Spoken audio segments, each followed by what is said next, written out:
जी Kumar ji Jain advocate. नमोस्तु महाराज श्री। महाराज श्री, मेरी जिज्ञासा है कि हम वकीलों को झूठ बोले बिना काम नहीं चलता, किंतु हमारी अर्थ क्रिया पॉजिटिव है, हमें अपने पक्षकार को बचाना है। अब आपसे निवेदन है कि आप बताएं कि इसमें हमें झूठ बोलने का दोष लगेगा कि नहीं। समाधान चाहते हैं वकीलों का। उनका कहना है कि हमारी वकील लोग। हाँ अब भाई वकीलों का तो मामला बड़ा विचित्र है। यही बात ध्यान रखना चाहिए, वकीलों लोगों के लिए सत्य को बचाने के लिए भले ही आपको झूठ बोलना पड़े, लेकिन असत्य को बचाने के लिए झूठ बोलते हो तो बराबर दोष है, बराबर दोष है। असत्य को तुम बरी करा रहे हो और जो सत्य है उसको सजा दिला रहे हो। कई वकील जिसने मर्डर किया, चोरी की, डांका डाला, उसका केस लड़ रहे। प्राइम मिनिस्टर का मर्डर करने वाले का केस लड़ रहे। स्पष्ट रूप मालूम है कि इसने मर्डर किया है, वकील को मालूम है। मर्डर करने वालों के लिए कोई दुनिया का वकील नहीं मिलना चाहिए। दुनिया भर के ऐसे पाप कर रहे, स्पष्ट है कि इसने डाका डाला है, स्पष्ट मालूम है। पूरे घर को मार करके चला गया और डाका ले गया, तुम्हें सबको मालूम है। फिर भी वकील उसको बचाने का प्रयास कर रहा है। स्पष्ट मालूम है कि इसने इंदिरा गांधी को मारा है, फिर भी तुम उसको बचाने के लिए वकील हो। ये है नरकगामी वकील। स्पष्ट रूप से मालूम है कि इसने मारा है, तुम्हें मालूम है, सब जग जाहिर हो गया, फिर भी लोग उसको बरी कराते हैं। तो ऐसे वकीलों की तो कोई माफीनामा नहीं है, कोई माफीनामा नहीं।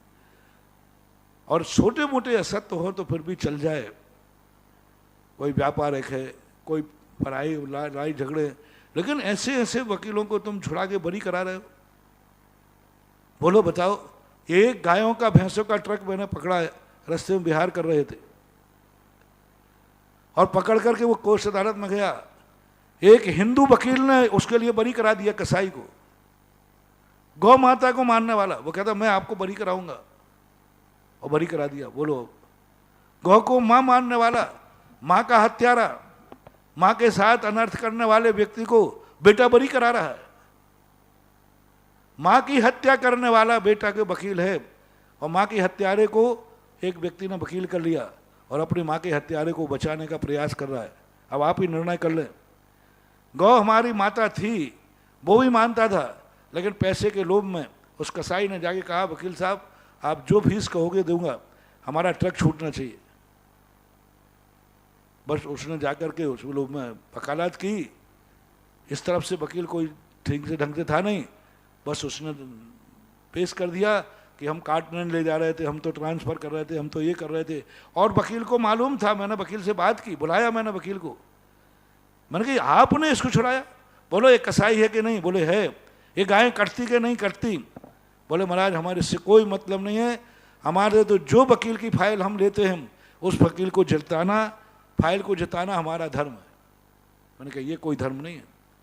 एक गाय के हत्यारे को तुमने बरी करा दिया जानते हुए, और वे सारे गायें जाके के फिर कटने के लिए जाएं। देखना क्या चमत्कार हुआ। भैंसे थी, गाय भैंसे थी। और पकड़ने के बाद मुझे बड़ा दुख हुआ। मैंने उस दिन बिहार में चलते चलते उनको पकड़ा था। उस दिन हम लोगों ने आहार की चर्या को 1:30 बजे चर्या की। उस दिन वहीं स्कूल में मैं रुका रहा गायों के लिए, और 2 दिन 3 दिन में बाहर इतने जल्दी छूट गए, इतना जल्दी तो कोई मर्डर केस भी नहीं छूटे, छूट गए। वो बोले गायें दीजिए, भैंसे हमारी ले जा रहे। मुझे बड़ा दुख हुआ। उन भैंसों गायों की तरफ मैंने देखा कि आज भी गुरु की शरण में आकर के मरने जा रहे हैं। इतनी वेदना हुई। फिर मैंने उस वकील को बुलाया, वकील ने बहुत 2 टूक जवाब दे दिया, लेकिन साथ में वो कसाई भी आया था। उस कसाई ने मेरी वेदना देखी, मेरा चेहरा देखा, कसाई का हृदय पिघल गया। कसाई का हृदय पिघल गया। बोले गुरुदेव मैं तो कसाई हूं, लेकिन आज आपका चेहरा देखकर, आप साधु होकर चेहरा, एक इन पशुओं के लिए आप बचाने के लिए इतने दुखी हो रहे हैं, जिनके पशुओं को बचाने के लिए गुरु दुखी हो रहा हो, वो किसी भी संप्रदाय का साधु हो। इन पशुओं को मैं नहीं काटूंगा और मैं अपनी तरफ से इनको बरी करता हूं, आपके चरणों में छोड़ता हूं। जय हो। कसाई कोर्ट केस जीता हुआ वो बाग हमारे पास छोड़ के गया, देवली गौशाला में हमने उनको रखा, लेकिन एक अपने हिंदू वकील ने उनकी वकालत करके उनको छुड़वा दिया। तो ये ऐसी वकालत नहीं करना महानुभाव। कसाईयों के लिए कोई वकील नहीं मिलना चाहिए, हत्यारों को कोई वकील नहीं मिलना चाहिए, बलात्कारियों को कोई वकील नहीं मिलना चाहिए, डकैतों को कोई वकील नहीं मिलना चाहिए, आदतन गुंडों के लिए कोई वकील नहीं मिलना चाहिए। इनके लिए वकालत तुम करते हो, इनके बख्शा के लिए, तो आप देश के बहुत बड़े घातक हो, आप बहुत बड़ा पाप कर रहे हो। और आपको कोई ऐसे लोगों के लिए एक बार बहुत अच्छा जोक पड़ा था। देवताओं में और नारकियों में एक बहस छिड़ी जमीन के ऊपर कि ऊर्ध्वलोक कहाँ से शुरू हो, अधोलोक कहाँ से शुरू हो। तो ऊर्ध्वलोक वाले कहते हैं कि नहीं, जमीन के अंदर 1000 योजन तक मेरू की जड़ है, वहाँ तक हमारा ऊर्ध्वलोक माना जाए। नारकी कहते हैं कि नहीं, जमीन के ऊपर का ऊर्ध्वलोक है, जमीन के नीचे का अधोलोक है। जोक था, बड़े जम के वक्त बह रही, क्योंकि मेरू की जड़ नीचे तक है तो मध्यलोक नीचे तक माना जाता है।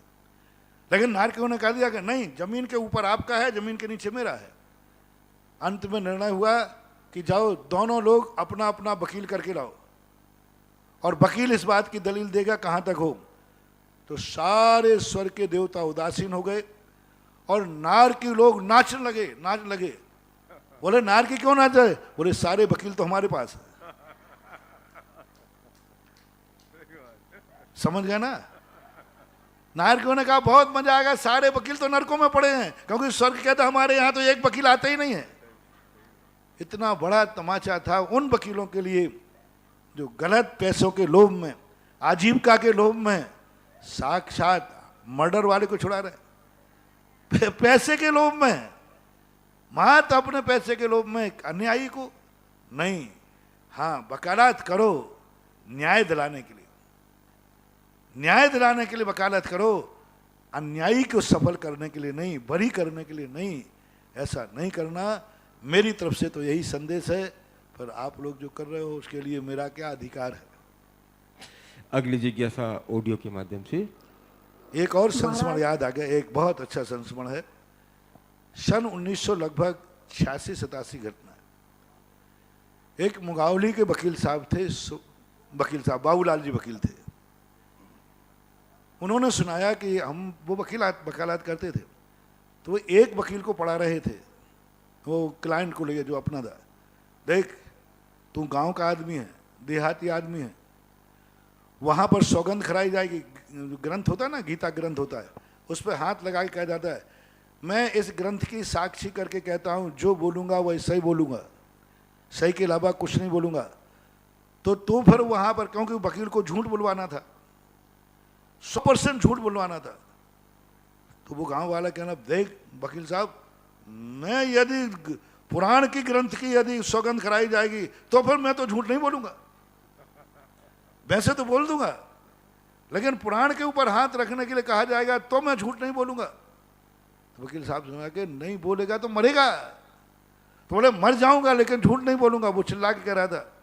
उसने कहा देख, मैं एक रास्ता बताता हूं, तुझे पुराण को छूने का कोई पाप नहीं लगेगा। बोले क्यों? अंटी बांध के छू लेना। वकील पढ़ा रहा है उसको। अब गांव का तो व्यक्ति है, जैसे वो बच्चे लोग छुरी छिलोर खेलते ना, तो छुप जाते, वो अंटी बांध लेते। मैंने अंटी बांध ली थी, तो अंटी बांध के छू लेना, तुझे दोष नहीं लगेगा। तो बाबूलाल जी ने कहा, बोले महाराज मेरी माँ सुन रही थी ये बात।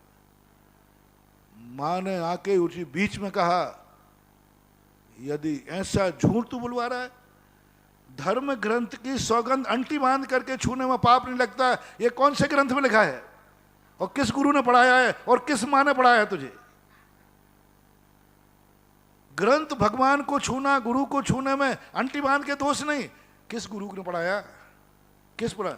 आज के बाद ऐसी वकालत की यदि तुम घर में बोलाया पैसा, तो आज से मैं तेरे हाथ की कमाई का पानी भी नहीं पीऊंगी। रोटी भी नहीं खाऊंगे मैं तेरे हाथ की, ऐसे करके करेगा तो साक्षात तू झूठ बुलवा रहा है। तो वो समाधान कहो कि पहला चित्रमास आचार्य के पास से बिहार होने के बाद मेरा मुगावली हुआ था, और बाबूलाल जी वकील साहब थे, वो अच्छे वकील थे, वो आकर के बैठा था, उन्होंने अपना एक संस्मरण ऐसा सुनाया था। तो वकील लोगों अंटी बांध करके मत से खाओ।